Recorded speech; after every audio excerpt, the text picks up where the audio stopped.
రక్షణ ద్వారం, ఇది రక్షణ ద్వారం. దేవునికి స్తోత్రం. హల్లెలూయా. దేవుడి నామానికి మహిమ కలుగును గాక. ఈ రోజున మనం ధ్యానించబోతున్న రక్షణ ద్వారా యొక్క సందేశము, ఏది నీ సాక్ష్యము అనే అంశం ద్వారా ప్రభువైన యేసుక్రీస్తు వారు ఈ రోజున మనతో మాట్లాడనే ఉన్నారు. మీరు సర్వసృష్టికి వెళ్ళి సువార్తను ప్రకటించి నాకు సాక్షులుగా ఉండమని ప్రభువైన యేసుక్రీస్తు వారు తన శిష్యులకు తెలియజెప్పినట్లుగా మనం చూస్తున్నాం. అలాగే ప్రభువైన యేసుక్రీస్తు వారి నామంలో రక్షణ పొంది మారు మనసు పొంది బాప్తిసం పొందిన మనము నీ దగ్గర నుంచి నా దగ్గర నుంచి ప్రభువు ఏమి కోరుకుంటున్నారంటే, నువ్వు ఉన్న ప్రాంతంలో సాక్ష్యముగా ఉండాలని, ఆయన నామాన్ని మహిమపరచాలని. ప్రభువైన యేసుక్రీస్తు వారిని వీరు నమ్ముకున్నారు. దేవుడు వీరిని ఆశీర్వదించారు, దీవించారు. ఎలా దీవించారు, ఎలాగా ప్రభువారు ఆశీర్వదించారని చూసినట్లయితే వారి యొక్క ప్రవర్తన బట్టి దేవుడి సన్నిధిలో వారు దీవెన పొందుకున్నారు, ఆశీర్వాదం పొందుకున్నారు అని అనేక మంది నీ గురించి సంఘంలో కానివ్వండి, మీరున్న ప్రాంతంలో, మీరున్న కుటుంబంలో, మీరున్న స్నేహితుల మధ్య, మీరు ఎక్కడైతే పని చేస్తున్నారో ఆఫీసులో, మీరు చేస్తున్న జాబులో అనేక మంది ఎదుట సాక్షులుగా మనం ఉండేవారిగా ఉన్నట్లయితే అనేక మంది నీకున్న ఆశయాన్ని బట్టి, నీకున్న దీవెనను బట్టి, నీకున్న సంతోషాన్ని బట్టి, నీకున్న సమాధానం బట్టి, నీకున్న నెమ్మదిని బట్టి అనేక మంది కష్టాల్లో, బాధల్లో, ఇరుకుల్లో, ఇబ్బందుల్లో, కన్నీటిలో, వేదనలో, మరణకరమైన పరిస్థితులు ఎందరైతే కొట్టుమిట్టాడుతున్నారో అనేక మంది ప్రజలు నీకున్న ఆశయం చూసిన వారికి ఉన్న పరిస్థితులన్నింటిలోంచి విడిపించగలుగుతామని చెప్పి అనేక మంది దేవుడి సన్నిధికి వచ్చేవారిగా ఉంటారు. ఎప్పుడంటే నీ సాక్ష్యమును బట్టి. దేవుడి నామానికి మహిమ కలుగును గాక. అయితే ఈరోజు మనం చూసినట్లయితే ఈ రోజున కొన్ని మంది జీవితాల్లో సాక్ష్యము లేకపోవటం ద్వారా వారి కుటుంబంలో ఆశీర్వాదం లేదు. కాబట్టి ఆశీర్వాదము లేనప్పుడు ఆ ఇరుగు పొరుగు వారు అనేక మంది వీరే కష్టాలు అనుభవిస్తున్నారు, బాధలు అనుభవిస్తున్నారు. ఇంకా మనము మందిరానికి వెళ్తే మన జీవితంలో దేవుడు ఏం మేలు చేస్తారు, వీరే ఇట్లా ఉన్నారంటే మన జీవితం ఇంకా ఎలా మేలు జరుగుతుంది అని అనుకుని మందిరానికి రాకుండా వెనుదిగిన వారు చాలామంది ఉన్నారు. ఒక కుటుంబంలో తన భర్త రక్షణ మారు మనసు పొందినప్పుడు తన భార్యని కూడా రక్షణ పొందమంటే తన భార్య చెప్తున్న మాటలు ఏంటంటే, మీ అమ్మగారు మీ నాన్నగారు రక్షణ పొందారు, బాప్తిసం పొందారు, అయినా వారి ప్రవర్తనలో ఏమైనా మార్పు వచ్చిందా, వారి ఆలోచనలో మార్పు వచ్చిందా, వారి నడవడికలో మార్పు వచ్చిందా అని ఆమె వారిని బట్టి తను కూడా మారు మనసు పొందకుండా దేవుని వైపు తిరగకుండా వినుదినట్లుగా ఒక స్నేహితుని అడిగినప్పుడు అతను చెప్పాడు, అయ్యా మా తల్లిదండ్రుల యొక్క జీవిత విధానం బట్టి నా భార్య రక్షణ పొందమంటే రక్షణ పొందకుండా ఇట్లాగా మాట్లాడుతుందయ్యా అని చెప్పి అతను చెప్పినట్లుగా మనం చూస్తున్నాం. దేవునికి స్తోత్రం. హల్లెలూయా. ప్రభువైన యేసుక్రీస్తు వారు చెప్పిన మాట ఏంటంటే, మీరు అనేక మంది ఎదుట నాకు సాక్ష్యముగా ఉండమని ప్రభువారు చెప్తున్నారు. సాక్ష్యం అంటే దేవుని సన్నిధిలో మనం నడుచుకునే విధానము, వీరు ప్రత్యేకమైన వారని చెప్పి నీ గురించి చెప్పేవారిగా ఉండాలి. మందిరానికి వెళ్తున్న వీరు నమ్మకమైన వారు, మందిరానికి వెళ్తున్న వీరు యథార్థంగా జీవిస్తారు, మందిరానికి వెళ్తున్న వీరు దేవుని భయభక్తులు కలిగి ఉంటారు, దేవుని వాక్యం వింటున్న వారి యొక్క బిడ్డలు ప్రభువారికి భయపడతారు, భయపడి దేవుని సన్నిధిలో ప్రార్థనాపూర్వకంగా ఏది చేయాలన్నా వారు చేస్తారు అని అనేక మంది చెప్పేవారిగా ఉండాలి. దేవుడి నామానికి మహిమ కలుగును గాక. హల్లెలూయా. అప్పుడు ప్రభువారు సంతోషిస్తారు, నీ జీవితంలో అద్భుతమైన కార్యాలు దేవుడు జరిగిస్తాడు. బైబిల్ లేఖనాల్లో మనం చూసినట్లయితే అపోస్తల కార్యాలు 16వ అధ్యాయము 19వ వచనం చూసినట్లయితే, ఆమె యజమానులు తమ లాభ సాధనము పోయినని చూసి పౌలును శీలను పట్టుకొని గ్రామపు చావడిలోనికి అధికారుల యొద్దకు ఈడ్చుకొని పోయిరి. అంతటా న్యాయాధిపతుల యొద్దకు వారిని తీసుకుని వచ్చి, ఈ మనుషులు యూదులై ఉండి రోమిలమైన మనము అంగీకరించుటకైనను చేయుటకైనను కోడని ఆచారములు ప్రచురించుచు మన పఠనము గలిబిలి చేయుచున్నారని చెప్పిరి. దేవుడి నామానికి మహిమ కలుగును గాక. ఇక్కడ మనం చూసినట్లయితే ఆ పౌలు శీలలో దేవుడి సువార్తని ప్రకటిస్తున్నారు. పౌలు గారు కూడా మొదటగా చూసినట్లయితే ఆ సంఘాన్ని ఎంతగానో ఆయన హింసించేవాడు, బాధ పెట్టేవాడు, కష్టపెట్టేవాడు. దేవుడి ప్రజలు యేసే నమ్ముకున్న బిడ్డలు అంటే అతనికి ఇష్టం ఉండేది కాదు. అనేక మందిని అతను చంపడమే కాకుండా అనేక మందిని బాధ పెట్టి సంఘాలని చెల్లాచెదురు చేయటము మనం లేఖనాల్లో చూస్తున్నాం. అలాంటి వ్యక్తి దేవుడు నమ్ముకున్నాడు. హల్లెలూయా. కాబట్టి ప్రియ సహోదరి సహోదరుడా, సౌలు వలె నీ కుటుంబంలో వ్యతిరేకంగా తిరుగుబాటు చేసేవారు, నిన్ను బాధ పెట్టేవారు, నిన్ను నష్టపెట్టేవారు, నిన్ను కష్టపెట్టేవారు, మందిరానికి వెళ్తున్నప్పుడు నిన్ను ఇబ్బంది పెట్టేవారు, దేవుడికి ఆయాసకరంగా మాట్లాడేవారు, నువ్వు ప్రార్థన చేస్తుంటే నిన్ను ఇబ్బంది పెట్టేవారు, వాక్యం చదువుతుంటే నిన్ను ఇబ్బంది పెట్టేవారు, మందిరానికి వెళ్తుంటే అవమానించేవారు ఉన్నారా? అయితే వారి గురించి భయపడకుండా వారి ఎదుట నువ్వు దేవుడికి నమ్మకంగా, దేవుడికి భయభక్తులు కలిగి ఉన్నట్లయితే పౌలు గారిని రక్షించుకున్నట్లుగా ప్రభువారు మీ కుటుంబాల్లో మీ భర్తల్ని దేవుడు రక్షించబోతున్నాడు, మీ బిడ్డల్ని రక్షించబోతున్నాడు, మీ కుమారులు కుమార్తెలను రక్షించబోతున్నాడు, మీ యొక్క రక్త సంబంధికుల్ని ఆయన రక్షించబోతున్నాడు. నీ ఇరుగు పొరుగు వారిని, నీకున్నటువంటి స్నేహితులు, నీకున్న బంధువర్గము, నువ్వున్న ప్రాంతంలో ఎక్కడ ఉన్నప్పుడు కూడా దేవుడు వారిని రక్షించబోతున్నాడు. పౌలు గారు మనం చూసినట్లయితే ఇక్కడ పౌలు గారిని ఆ దేవుడు ఏర్పాటు చేసుకున్నారు. ఏర్పాటు చేసుకుని ఒక ప్రాంతానికి పంపించినప్పుడు ఆ ప్రాంతంలో వారు వెళ్తూ ఉంటుంటే కొంతమంది సోది చెప్పేవారు అక్కడ సోది చెప్తూ ఉంటారు. సోది చెప్పడం వల్ల వారి యొక్క యజమానులకు ధనలాభం బాగా వస్తూ ఉండేది. పౌలు గారు ఆ మాటలు విని దేవుడికి ఆయాసకరంగా వీళ్ళు ఉన్నారు, దేవుడు ఇబ్బంది పెట్టేవారుగా వీరు ఉన్నారు అనుకుని అతను ఆలోచించి అలా వెళ్తూ ఉంటుంటే ఆ సోది చెప్పి ఆమె అంటది కదా, వీరు ప్రభు మార్గమును సరళము చేసేవారు వస్తున్నారు అనగానే పౌలు గారు వారి మాటలకు వ్యాకులు పడి, నా గురించి నువ్వు సాక్ష్యం చెప్పడం ఏంటి, నా గురించి దేవుడు సాక్ష్యం చెప్పాలి, ఓ దేమా యేసు నామములో పో అన్నప్పుడు ఆమెలో ఉన్న దయ్యము వెళ్ళిపోయినట్లుగా మనం చూస్తున్నాము. ఆమె దయ్యము వెళ్ళిపోగానే ఆమె యొక్క యజమానులు వచ్చి, అయ్యో మా యొక్క లాభము ప్రతిరోజు కూడా ఈమె ద్వారా ఎంతో లాభం వచ్చేది, సోది చెప్పడం ద్వారా, మంత్రాలు చెప్పడం ద్వారా, తాయితులు వేయటం ద్వారా మేము ఎంతగానో ధనము సంపాదించుకునేవారము, వీరి వల్ల మా లాభము పోయింది, లాభం లేకుండా మేము ఉన్నామని చెప్పి పౌలు గారిని పట్టుకొని ఆ నడివీధిలో ఈడ్చుకుంటూ బెత్తములతో కొడుతూ ఆ పౌలు గారిని శీలను ఎంతగానో ఇబ్బంది పెడుతున్న పరిస్థితులు. దేవుడి నామానికి మహిమ కలుగును గాక. ఆ బెత్తములతో కొట్టడమే కాకుండా బట్టలు చింపేసి అతన్ని భయంకరంగా కొట్టినప్పుడు కూడా పౌలు గారంట మౌనంగా ఉన్నారంట. దేవుడి నామానికి మహిమ కలుగును గాక. హల్లెలూయా. కొట్టడమే కాకుండా అతని కాళ్ళకు చేతులకు బొండలు బిగించి చెరసాలలో వేయించినట్లుగా మనం చూస్తున్నాం. దేవుడికి స్తోత్రం. హల్లెలూయా. ఇక్కడ పౌలు గారి గురించి మనము చూసినట్లయితే చెరసాలలో రాత్రికాల సమయంలో పౌలు శీలలో ఉన్నారు, కష్టంలో ఉన్నారు, దుఃఖంలో ఉన్నారు, అవమానింపబడిన పరిస్థితులు కనబడుతున్నాయి ఇక్కడ. అయినప్పుడు కూడా కష్టములలో, ఆ నిందలలో కూడా పౌలు గారు దేవుడిని ఒక్క మాట కూడా దూషించినట్లుగా అక్కడ కనపడలేదు. దేవుడి నామానికి మహిమ కలుగును గాక. అయ్యో దేవుడు పని నేను చేస్తున్నాను కదా, దేవుడి సువార్త నేను ప్రకటిస్తున్నాను కదా, దేవుడి గురించి అనేకుల మంది చెప్తున్నాను కదా, ప్రభు వైపు అనేకులను తిప్పుతాను కదా, ఇదిగో ఈరోజు నాకు ఈ కష్టం ఏంటి, ఈ బాధ ఏంటి, ఎంతమంది నా మీద పడి కొడతా ఉంటుంటే ప్రభువారు ఎలా చూస్తా ఊరుకున్నారు అని దేవుడి మీద సనగలేదు, గనగలేదు, ఒక నిరాశలోకి వెళ్ళలేదు కానీ, నిస్పృహలోకి వెళ్ళలేదు కానీ, కలవరంలోకి వెళ్ళలేదు కానీ, పౌలు గారు చేస్తున్న మంచి పని అంటే ప్రార్థన చేస్తున్నాడు. అలాగే ప్రియ సహోదరి సహోదరుడా, సంగమా, దేవుడు నమ్ముకున్న నీవు నిందల్లో ఉన్నావా, కలవరంలో ఉన్నావా, నిరాశలో ఉన్నావా, నిస్పృహలో ఉన్నావా? అయ్యో దేవుడు నాకు మేలు చేయకుండా ఎందుకు ఇలాగ ఆపివేశాడు, ఎంత ప్రార్థన చేస్తున్నా, బంధనానికి వెళ్తున్నా, కానుకలు ఇస్తున్నా, దేవుడు నా జీవితంలో ఎందుకు మేలు జరిగించలేదు అని ఒకవేళ ఆలోచిస్తున్నావేమో, నువ్వు చేయవలసింది ఒకటే, దేవునిలో ప్రార్థించేవాడుగా ఉండాలి, కష్టాల్లో దేవుణ్ణి స్తుతించేవారుగా ఉండాలి. స్తుతించడం వల్ల వచ్చిన లాభం ఏంటి అని చూసినట్లయితే దేవుడి సన్నిధి నీ మధ్యలోకి వస్తుంది. దేవుడి నామానికి మహిమ కలుగును గాక. దేవుడి సన్నిధి నీ మధ్యలోకి దిగి వచ్చినప్పుడు నీకున్నటువంటి ప్రశ్నలు ఏమైతే ఉన్నాయో వాటన్నిటి కూడా దేవుడు నీకు జవాబులు అనుగ్రహిస్తారు. నీకున్నట్టు బంధకాలు ఏమైతే ఉన్నాయో అవన్నీ కూడా తొలగించబడతాయి. ఎప్పుడంటే దేవుణ్ణి స్తుతించినప్పుడు. శ్రమలు ఏంటి? ఆ శ్రమలు అప్పులనే శ్రమలు, నిందలనే శ్రమలు, నిన్ను బాధిస్తున్న వారు, అనారోగ్యమైనటువంటి ఆ సమస్యలు, నీ మీద తిరుగుబాటు చేస్తున్నవారు, నిన్ను అవమానిస్తున్నవారు, నిన్ను ఇబ్బంది పెడుతున్నారు, నిన్ను కష్టపెడుతున్నవారు ఎవరైతే ఉన్నారో వాళ్ళందరి నుంచి కూడా దేవుడు నీకు గొప్ప విడుదలని దేవుడు అనుగ్రహిస్తాడు. దేవుడి నామానికి మహిమ కలుగును గాక.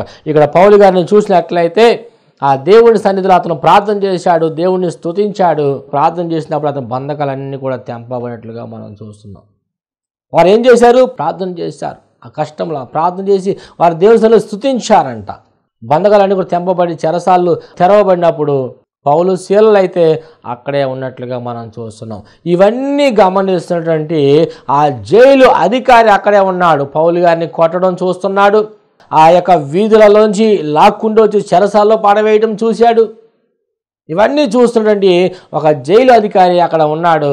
అయ్యో, వీళ్ళందరూ కూడా చెరసాలు తెరవబడినాయి కదా, అందరూ పారిపోయారు. ఈ రోజున నన్ను మా అధికారి ఏం చేస్తాడో, చంపేస్తాడో ఏంటో అని భయముతో ఆందోళనతో తాను పొడుచుకోబోతా ఉంటుంటే పౌలు గారు అంటున్నాడు, పెద్దగా కేక వేసి అతనితో అంటున్నాడు, నీవు ఏ హాని చేసుకోవాక, మేము ఇక్కడే ఉన్నాం, నువ్వు భయపడకు అన్నప్పుడు అతను ఎంతగానో సంతోషించాడు. అపోస్తలకార్య 16:29 అతడు దీపము తెమ్మని చెప్పి లోపలికి వచ్చి వణుకుచూ పౌలును శీలను సాగిలపడి వారిని వెలుపలకు తీసుకుని వచ్చారు. ఇక్కడ నేను చెప్తున్న మాట ఏంటంటే, ఒకటి, ఏ సాక్ష్యము ఈరోజు మనం కలిగి ఉన్నాము. పౌలు గారు చెరసాల్లో ఉన్నాడు, బంధకాల్లో ఉన్నాడు, దేవుని మీద తిరుగుబాటు చేయలేదు, దేవుడిని బాధ పెట్టేవారుగా ఉండలేదు. కానీ దేవుని సన్నిధిలో కష్టంలో దేవుని స్తుతించినప్పుడు ఇవన్నీ చూసినట్టు జైలు అధికారి నిజముగా ఇతను దైవజనుడు అని అతని మీద ఒక గొప్ప సాక్ష్యము అతను పౌలు గారికి ఇచ్చినట్లుగా మనం చూస్తున్నాం.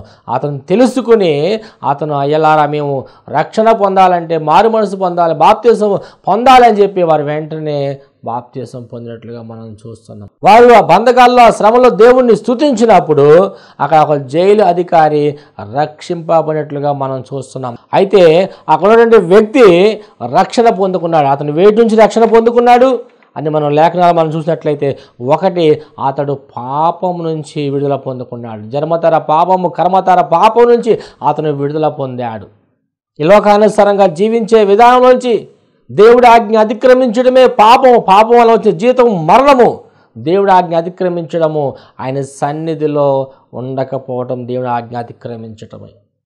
ప్రార్థన చేయకపోవడం పాపమే. నువ్వు చేయగలది ఏదో అది చేయకపోవడమే పాపము.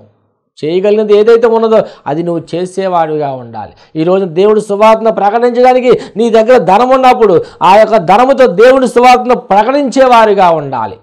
నువ్వు ఎదురు వ్యక్తికి నువ్వు సహాయము చేసేటువంటి ఏదైతే ఉన్నదో అది నువ్వు చేయగలిగితే ఖచ్చితంగా చేసేవాడిగా ఉండాలి.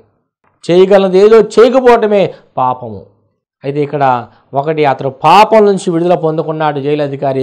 రెండవది, దేవుడి యొక్క ఉగ్రత అన్య జనాంగం మీదకి, దేవుడు నమ్మని వారి మీదకి దేవుడి యొక్క ఉగ్రత వస్తుందని ప్రకటన గ్రంథంలో మనం చూస్తున్నాం. రానున్న రోజులు చాలా భయంకరమైన దుర్దినాలు రాబోతున్నాయి. ఆ దుర్దినాలు అతను ఉండకుండా దేవుడు ఆ ప్రభువైన యేసుక్రీస్తు వారు ఆ జైలు అధికారిని రక్షించినట్లుగా మనం చూస్తున్నాము. మూడవదిగా ఆ యొక్క ఆత్మ మరణించకుండా నరకాగ్నిలోకి వెళ్ళిపోకుండా యుగ యుగంలో కూడా దేవుడితో సంతోషించినట్లుగా మనం చూస్తున్నాము. మూడవదిగా నరకం నుంచి అతను రక్షణ పొందినట్లుగా మనం చూస్తున్నాం. ఈ యొక్క వ్యక్తి ఒకటి, అతడు పౌలు గారిని బట్టి శీలని వారి యొక్క ప్రవర్తన బట్టి అతను రక్షణ పొందాడు. ఈ రోజున నీ ప్రవర్తన బట్టి అనేకులు రక్షణ పొందుకోవాలని ప్రభువారు కోరుకుంటున్నారు. నీ యొక్క ప్రవర్తన అనేక మంది సాక్ష్యంగా ఉన్నాను ప్రభువారు కోరుకుంటున్నారు. ఈ రోజున కొంతమంది అంటూ ఉంటారు, ఆమె నోట్లో మనం నోరు పెట్టలేమండి. ఈ యొక్క నాలిక ఎలాంటిదంటే ఆ అగ్గిపొల్ల మండిస్తే అడవి అంతా కూడా తగలబడిపోతుంది. అలాగే నాలికని బట్టి కొన్ని కుటుంబాల్లో గొడవలు, నాలికని వారు మాట్లాడుతున్న మాటలను బట్టి ఆ కుటుంబాల్లో సమాధానం లేకపోవడం, నెమ్మది లేకపోవడం, కుటుంబాల్లో గొడవలు, ఇక్కడో మాట అక్కడో మాట చెప్తాడు, కయ్యపుడికో మాట ఆ తర్వాత ఒక మాట చెప్తాడు అని అనేక మంది ఒక్కొక్కరి గురించి చెప్తూ ఉంటారు. సాక్ష్యం లేని పరిస్థితులు కనబడుతున్నాయి. అపోస్తలుడైన పౌలు గారు మనం చూసుకుంటున్నాము, కష్టాల్లో ఉన్నప్పుడు దేవుణ్ణి స్తుతించాడు, దేవుణ్ణి ఆరాధించాడు, ఒక ఆత్మను దేవుడు రక్షించినట్లుగా మనం చూస్తున్నాం. ఇంకా మనం ఉదాహరణకు బైబిల్ గ్రంథంలో మనం చూసినట్లయితే దానియేలు గ్రంథము 3:17 మనం చూసినట్లయితే, మేము సేవించుచున్న దేవుడు మండుచున్న వేడిమి గల ఈ అగ్నిగుండంలో నుండి మమ్మల్ని తప్పించి రక్షించుటకు సమర్థుడు. 3 మొత్తం చదివినట్లయితే నెబుకద్నెజరు యొక్క ప్రతిమను ఆ ప్రాంతంలో తయారు చేసి నిలబెట్టి ఆ యొక్క ప్రతిమ మాత్రమే మొక్కాలి, లేకపోతే ఇక్కడున్న ప్రజలందరూ ఎవరైతే మొక్కరో వారిని అగ్నిగుండంలో పడవేయాలని అక్కడున్న వారు కొంతమంది ఈ యొక్క షడ్రకు, మెషకు, అభిజ్ఞుల మీద పగతో, అసూయతో, ద్వేషముతో ఆ యొక్క శాసనాన్ని వారు తీసుకుని వస్తారు. అయితే ఈ షడ్రక్, మేషక్, అబేద్నెగోలు ఈ ముగ్గురు కూడా దేవుని భయభక్తిని కలిగిన వారు, దేవుని యథార్థత కలిగిన వారు కాబట్టి వారు దేవుడికి తప్ప వేటికి కూడా వారు మొక్కరండి. అయితే మేము చనిపోయినా పర్వాలేదు, వారి యొక్క దేవుళ్లకు, వారి యొక్క దేవతలకు ఈ నెబుకద్నెజరు ఈ యొక్క పెట్టిన ప్రతిమకు మేము ఎంత మాత్రం నమస్కరించమని వారు ఉంటున్నప్పుడు ఆ సంవత్సరం ఉన్న అందరూ కూడా రాజుగారు చెప్తారు, రాజా ఇదిగో 30 రోజులు నీకు మొక్కమంటే అక్కడ ఉన్నటువంటి ముగ్గురు కూడా నీకు మొక్కట్లేదు అన్నప్పుడు రాజుగారు వారిని అగ్నిగుండంలో పడవేయడానికి సిద్ధపడతాడు. ఆ రాజుగారు నెబుకద్నెజరు చదువుతాడు, ఈ ప్రతిమకు ఎందుకు మొక్కట్లేదంటే మేము మా దేవుడు తప్ప మేము ఎవరికి మొక్కము, మా దేవుడు మాత్రమే మేము మొక్కుతాము, ఆయనకు మాత్రమే ప్రార్థన చేస్తాము, ఆయన మాత్రమే నమస్కరిస్తాము అనగానే ఆ నెబుకద్నెజరు ఇంకా అతని ఉగ్రుడైపోయి దానియేలు గ్రంథం 3:19 అందుకు నెబుకద్నెజరు అత్యాగ్రహం నొందినందున షడ్రక్, మేషకు, అబేద్నెగో వారి విషయములో ఆయన ముఖము వికారమాయను గనుక గుండము ఎప్పటికన్నా 7 అంతుల వేడిమిగా చేయమని ఆజ్ఞ ఇచ్చిండు. 7 అంతుల అగ్నిగుండమును సిద్ధపరచండి అని ఆ రాజు యొక్క కోపం బట్టి వారిని ఉన్న పాటునే వారి యొక్క వస్త్రంతో సహా అగ్నిగుండంలో పడవేశారు. దాంట్లో పడవేసిన వారు చనిపోయారు, కానీ అగ్నిగుండంలో పడిన వారు సజీవంగా దేవుడు నిలబెట్టాడు. దేవుడి నామానికి మహిమ కలుగును గాక. హల్లెలూయా, దేవునికి స్తోత్రం. ఈ యొక్క అగ్నిగుండంలో ముగ్గురు ఉండవలసింది 4 కనబడుతున్నారు. దేవుడి నామానికి మహిమ కలుగును గాక. హల్లెలూయా. దానియేలు గ్రంథము 3:23 షడ్రక్, మేషకు, అబేద్నెగో అను ముగ్గురు మనుషులు బంధింపబడిన వారే వేడిమి కలిగి మండుచున్న అగ్నిగుండంలో పడగా రాజుకు నెబుకద్నెజరు ఆశ్చర్యపడి తీవ్రముగా లేచి మేము ముగ్గురు మనుషులను బంధించి ఈ అగ్నిగుండంలో వేసిదిమి కదా అని తన మంత్రులను అడిగాను. నిజమే రాజా అని చెప్పి వారు ప్రత్యుత్తరం ఇచ్చినప్పుడు అందుకు రాజు, నేను 4 మనుషులను బంధకములు లేక అగ్నిలో సంచరించుట చూచుచున్నాను. ఈ షడ్రక్, మేషక్, అబేద్నెగోలకి దేవుడు వారికి ఎలాంటి హాని కలగకుండా రక్షించాడు. రక్షించినప్పుడు గొప్ప సాక్ష్యము ఆ రాజుగారు చెప్పినట్లుగా మనం చూస్తున్నాము. దానియేలు గ్రంథము 3:28 నెబుకద్నెజరు షడ్రక్, మేషక్, అబేద్నెగోను వీరు దేవుడు పూజార్హుడు. ఆయన తన దూతలను పంపి తన ఆశ్రయించిన దాసులను రక్షించను. వారు తమ దేవుణ్ణి గాక మరి ఏ దేవునికి నమస్కరింపకయు ఏ దేవుణ్ణి సేవింపకయు ఉందమని తమ దేహములను అప్పగించి రాజు యొక్క ఆజ్ఞను వ్యర్థపరిచిరి. కాగా నేను ఒక శాసనంలో నియమించి ఉన్నాను, ఏదనగా ఈ విధంగా రక్షించుటకు సమర్థుడు దేవుడు గాక మరి ఏ దేవుడు లేడన్నాడు. హల్లెలూయా. షడ్రక్, మేషక్, అబేద్నెగోలు కూడా ఇక్కడ ఒక సాక్షిగా నిలబడుతున్నారు. ఎప్పుడైతే నెబుకద్నెజరు ప్రతిమ చేసి వాటికి మొక్కమంటున్నారో వాటికి మొక్కకుండా వారు దేవుడు నిలబడినప్పుడు వారికి వచ్చిన శ్రమ నుంచి, అగ్నిగుండం నుంచి దేవుడు తప్పించాడు. ఆ రాజుగారు ఈ దేవుడు గొప్ప దేవుడు అని చెప్పి గొప్ప సాక్ష్యము చెప్పినట్లుగా మనం చూస్తున్నాం. అలాగే ప్రియ సహోదరి, సహోదరుడు, ఈరోజు నువ్వు వేటికి మొక్కుతున్నావు? మనుషులకు మొక్కుతున్నావా? ధనములకు మొక్కుతున్నావా? బంగారం మొక్కుతున్నావా? వెండికి మొక్కుతున్నావా? వేటికి మొక్కుతున్నావు? ఈ ఆకాశ సూర్యచంద్రుల నక్షత్రాలకు మొక్కుతున్నావా? ఆ యొక్క జాతకాల వైపు చూస్తున్నావా? ఆ యొక్క మంత్రాల వైపు చూస్తున్నావా? దేవుడి సేవలో మనం సాక్షిగా ఉండాలని మనం ప్రభువారు కోరుకుంటున్నారు. దేవుడి నామానికి మహిమ కలుగును గాక. రెండవదిగా షడ్రక్, మేషక్, అబేద్నెగోలు నెబుకద్నెజరు ఎదుట వారు గొప్ప సాక్ష్యంగా నిలబడి ఉన్నారు. అలాగే ప్రియ సహోదరి, సహోదరుడు, ప్రభువైన యేసుక్రీస్తు వారు నీవు కూడా సాక్ష్యంగా ఉండాలని కోరుకుంటున్నారు. మూడవదిగా మనం దానియేలుని మనం చూసినట్లయితే దానియేలు గ్రంథము 6:10 మనం చూసినట్లయితే ఇట్టి శాసనము సంతకము చేయబడినని దానియేలు తెలుసుకున్నను. అతడు తన ఇంటికి వెళ్ళి యథాప్రకారంగా అనుదినము మారు మోకాలుని తన ఇంటి పైగది కిటికీలు యెరూషలేము తట్టులకు తెరవబడి ఉండగా తన దేవునికి ప్రార్థన చేయించు ఆయన స్తుతించుచు వచ్చెను. దేవునికి స్తోత్రం. హల్లెలూయా. దేవుడి నామానికి మహిమ కలుగును గాక. ఈ షడ్రక్, మేషక్, అబేద్నెగోలు దానియేలుని దేవుడు ఆ యొక్క ప్రాంతంలో సాక్ష్యంగా జీవించడం ద్వారా, భయభక్తులు కలిగి జీవించడం ద్వారా దేవుడు 120 మంది అధిపతులకు పైగా దానియేలుని అధిపతిగా నిలబెట్టాడు. అయితే వారి యొక్క దానియేలు యొక్క ఆశీర్వాదము అనేకులకి అసూయ పుట్టించింది, అనేకులకు ద్వేషాన్ని కలిగించింది, అనేకులకి పగ కలిగించింది, అనేకులకి కలహము రేపింది. దానియేలు నిన్నగాక మనం వచ్చినటువంటి ఈ బానిసగా ఉన్న దానియేలు ఈ రోజున మనల్ని ఏలటం ఏంటి, మన మీద అధికారిగా ఉండటం ఏంటి, మనం ఏదో ఒకటి చేసి వీడిని సంహరించాలని చెప్పి ఒక శాసనాన్ని వారు తీసుకువచ్చినట్లుగా మనం చూస్తున్నాం. రాజా, ఈ రోజు నుంచి ఏ మనుషుడు కూడా మన రాజ్యములో ఏ దేవునికి కూడా ఏ మనుషునికి వారి యొక్క మనవులు చేసుకొనకూడదు, చేసిన వారిని సింహబోన్లో పడవేయాలని ఒక శాసనాన్ని తీసుకువస్తారు. ఈ దానియేలు ఆ శాసనాన్ని గురించి విని కూడా అతను ఏం చేస్తున్నాడంటే దేవుని సన్నిధిలో మోకరించి ప్రార్థన చేస్తున్నాడు. రేపు మరణము ఉందని తెలిసి కూడా దేవుని సన్నిధిలో మోకరించి ప్రార్థన చేస్తున్నాడు. ఏదైనా ఎప్పుడైతే మోకరించి దేవుని సన్నిధిలో ప్రార్థన చేస్తున్నారో అక్కడ అందరూ కూడా వచ్చి ఆ యొక్క రాజుగారు చెప్తారు కదా, రాజా ఈ రోజు నుంచి మీ ఏ మనిషిని దగ్గర ఏ దేవుని దగ్గర కూడా మనవి చేయకూడదని చెప్పినప్పుడు ఈ యొక్క షడ్రక మెషక అభిజ్ఞులు ఆ యెరూషలేము తట్టు తిరిగి ప్రార్థన చేస్తున్నారని అన్నప్పుడు ఆ రాజుగారు వచ్చి వారిని సింహాల బోన్లో వేసేయండి అని చెప్పి ఆ శాసనాన్ని తీసుకువస్తారు. అప్పుడు దానియేలు రేపు మరణము ఉందని తెలుసు కూడా దేవుని సన్నిధిలో మోకరించి ప్రార్థన చేస్తున్నాడు. హల్లెలూయా, దేవుడి నామానికి మహిమ కలుగును గాక. ఒకటి, దానియేలు దేవుని సన్నిధిలో భయపడే వ్యక్తిగా మనం చూస్తున్నాం. యథావిధిగా ప్రార్థన చేసే విషయం అతను భయపడుతున్నాడు. అలాగే ప్రతిరోజు కూడా దేవుడు నువ్వు ప్రార్థన చేసేవాడుగా ఉండాలని కోరుకుంటున్నాడు. ప్రార్థన ద్వారా రాజ శాసనాలు సైతం కూడా దేవుడు తిరగమారుస్తాడు. ప్రార్థన ద్వారా నువ్వు తప్పించబడతావు. ప్రార్థన ద్వారా అపాయంలో నుంచి ఆ యొక్క బాధలోంచి విడుదల పొందుకుంటావు. సౌలు గారిని మనం చూసినట్లయితే ప్రార్థన ద్వారా అతను చెరసాల నుంచి విడుదల పొందుకున్నాడు. ఎప్పుడైతే ఇతను ప్రార్థన చేశాడో కొన్నవారందరూ కూడా వచ్చి ఆ దానియేలుని తీసుకువెళ్ళి సింహాల బోన్లో పడవేస్తారు. అతను మాత్రం కూడా ప్రార్థన చేయడానికి వెనుదిరగలేదు దానియేలు. అయ్యో, ప్రతిరోజు కూడా మనము ఒక సమయానికి ప్రార్థన చేయాలని నిర్ణయించుకున్నాం కదా అని అతడు భయముతో దేవునిలో ప్రార్థన చేస్తున్నాడు. అలా ఈరోజు దేవుడి సన్నిధిలో భయపడేవారిగా ఉండాలని ప్రభువారు కోరుకుంటున్నారు. మందిరానికి వచ్చే విషయంలో మనం భయపడేవారిగా ఉండాలి. అబద్ధాలు చెప్తున్నప్పుడు మనం భయపడేవారిగా ఉండాలి. దేవుడు చూస్తున్నాడని మనము భయభక్తులు కలిగి ఆయన సన్నిధిలో జీవించే వారిగా ఉండాలి. ఈ యొక్క దానియేలు అయితే దేవుని సన్నిధిలో భయముతో అతను ప్రార్థన చేస్తున్నాడు. ఆ భయపడి దేవునిలో ప్రార్థన చేయటం ద్వారా జరిగిన సందర్భం ఏంటంటే ఆ యొక్క సింహాల బోన్లో వేసినటువంటి దానియేలుని దేవుడు సింహపు నోళ్లను మూసివేసి దానియేలుని రక్షించినట్లుగా మనం చూస్తున్నాం. గల కారణము అతడు దేవుని సన్నిధిలో భయభక్తులు కలిగి ఉన్నాడు కాబట్టి. దేవుని సన్నిధిలో భయభక్తులు కలిగి ఉన్నవారికి ఆయన ఏ మేలు కూడా చేయక మానే దేవుడు కాదు. సింహపిల్లో లేమి గలవై ఆకలిగొని యెహోవాను ఆశ్రయించిన వారికి ఏ మేలు కొదువై ఉండదని చెప్పాడు ఆయన.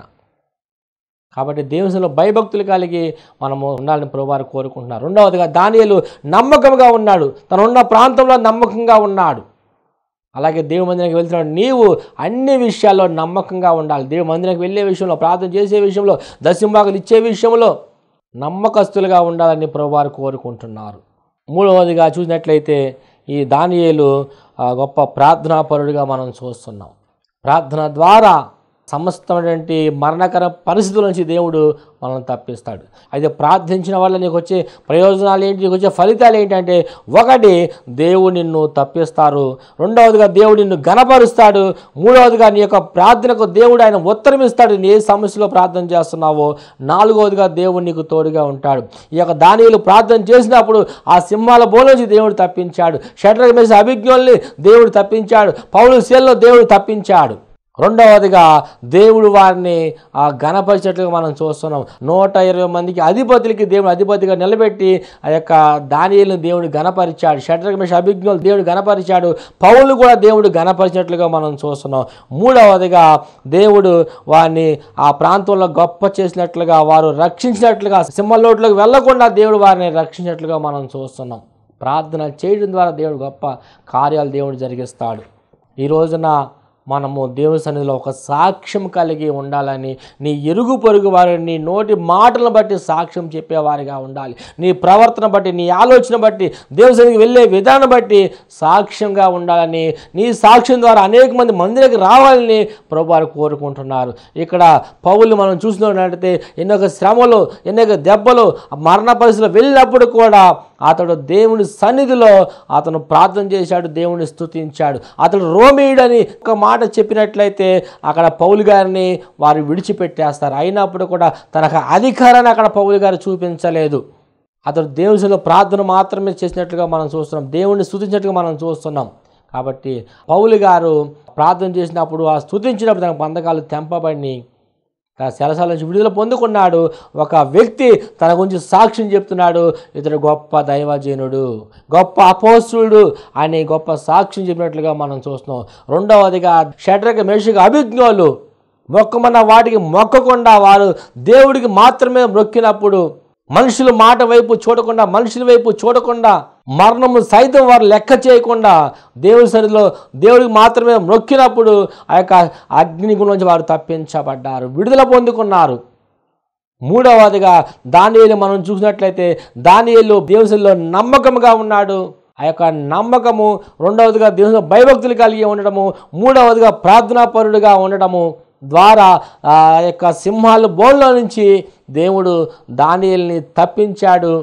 దానియేలు యొక్క విడుదల బట్టి ఆ రాజుగారు కూడా గొప్ప సాక్ష్యం, మంచి సాక్ష్యము చెప్పినట్లుగా మనం చూస్తున్నాము. చూడండి, దానియేలు గ్రంథము 6వ అధ్యాయము 25వ వచనంలో, అప్పుడు రాజుకు దర్యావేషు లోకమంతటా నివసించు సకల జనులకును రాష్ట్రములకును ఆయా భాషలో మాట్లాడే వారికి ఇలాగ వ్రాయించను, మీకు క్షేమాభివృద్ధి కలుగునుగాక.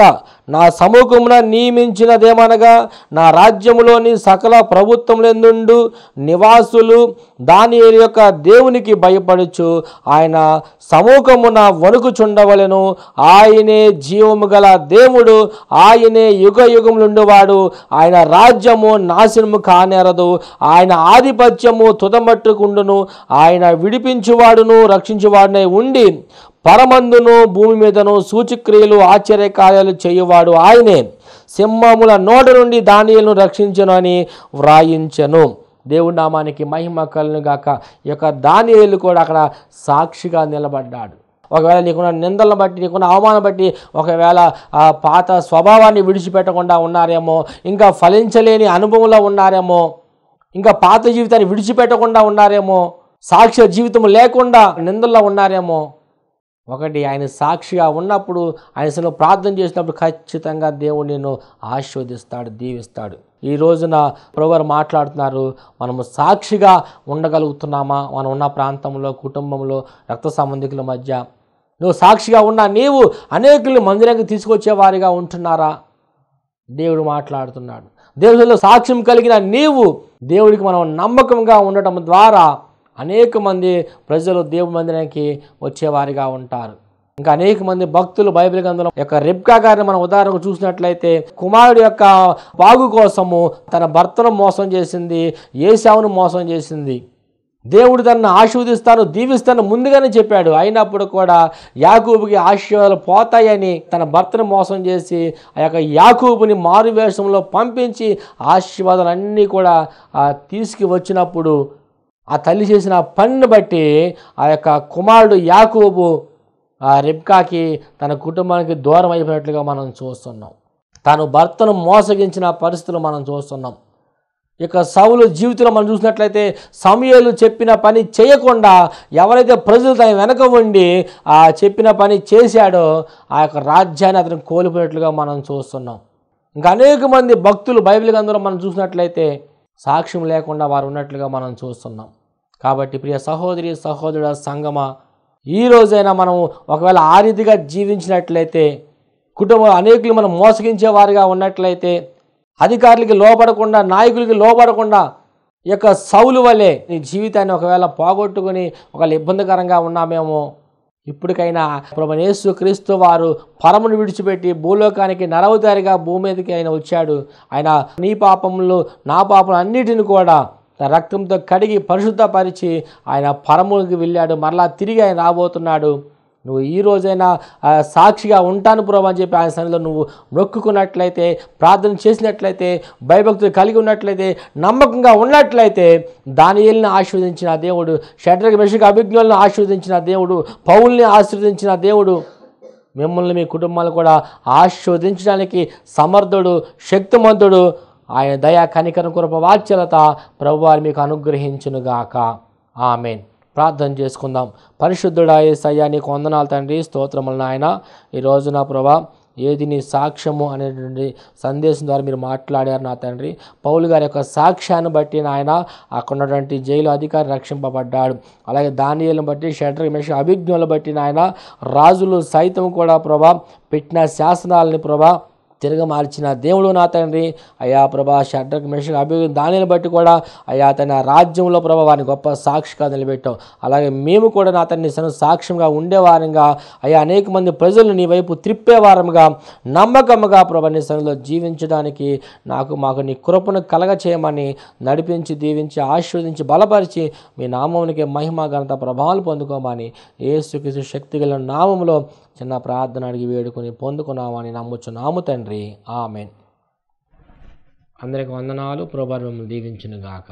ఆమెన్.